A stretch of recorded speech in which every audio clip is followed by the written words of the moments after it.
is the second video in a three-part series on reading conferences. This video focuses on the how of conferences.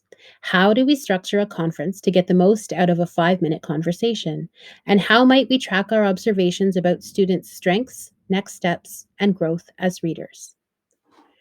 Consider beginning with an invitation. Try something like, "May I listen in as you read aloud?" You can choose a part you'd like to read aloud or pick up from where you left off. When given the power to choose, most students will accept the invitation. Be respectful of students' right to pass. If they decline to read aloud, you can still engage them in conversation about what they're reading. If students consistently decline to read aloud, perhaps you might encourage them to practice reading something to share next time. Because the goal is to encourage an open dialogue, it's important to be thoughtful about how you structure the conversation. One possible sequence might be: begin with a wonder clause that will engage the student in dialogue. For example, you might say, "I'm wondering about how you chose this particular book," or "I'm curious about what you're working on as a reader today," or "I'm interested to know what you're reading." Second, acknowledge their response. You may want to paraphrase what they said. Then, extend the conversation with another question. Continue to encourage the student to share their thinking about what they're reading. Here's how one particular conversation with a junior student played out. After listening to the student read a passage from Restart by Gordon Corman, the teacher began with a wonder clause. "I'm curious about that part you read that said, 'Should I put my trust in her?' What was he talking about there?"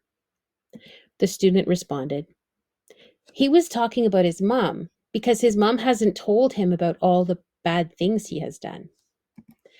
The teacher acknowledged the student's response by saying, "So she didn't tell him." Then the teacher extended the conversation by asking, "Did she make a good choice?"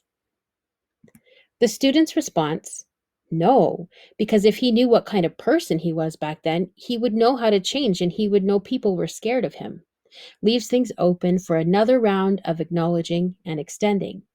The teacher might take the conversation deeper with a combined acknowledge and extend question, such as, "What kind of person was he back then? Tell me more."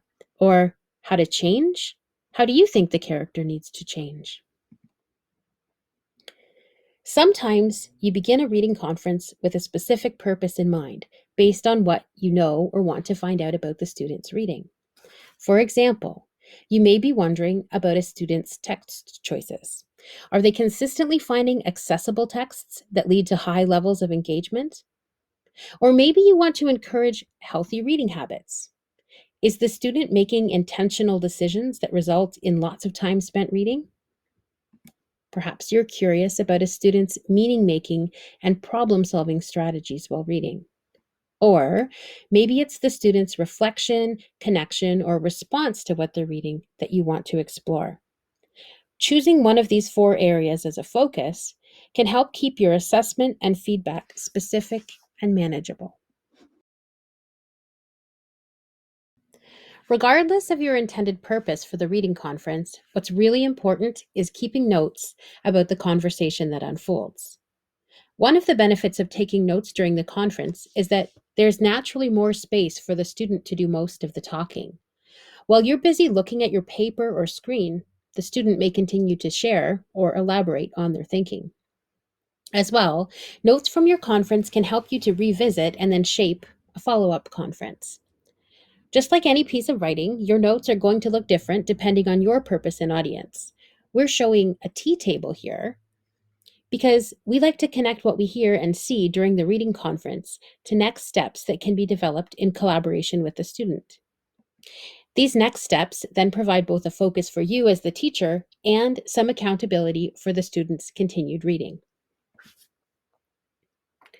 The ongoing nature of this type of note-taking provides information about when you last conferenced with that student and allows you to notice patterns in a student's independent reading. For example, are they progressing in the areas identified in previous conferences, or are they still working on the same goal? Are they reading the same book, abandoning books frequently, sticking to one genre? You may notice other patterns when looking across your notes for multiple students that you might use to inform your instruction. To explore more about next steps as you go deeper with reading conferences, please see the next video in the Reading Conference video series, What Do I Do Next?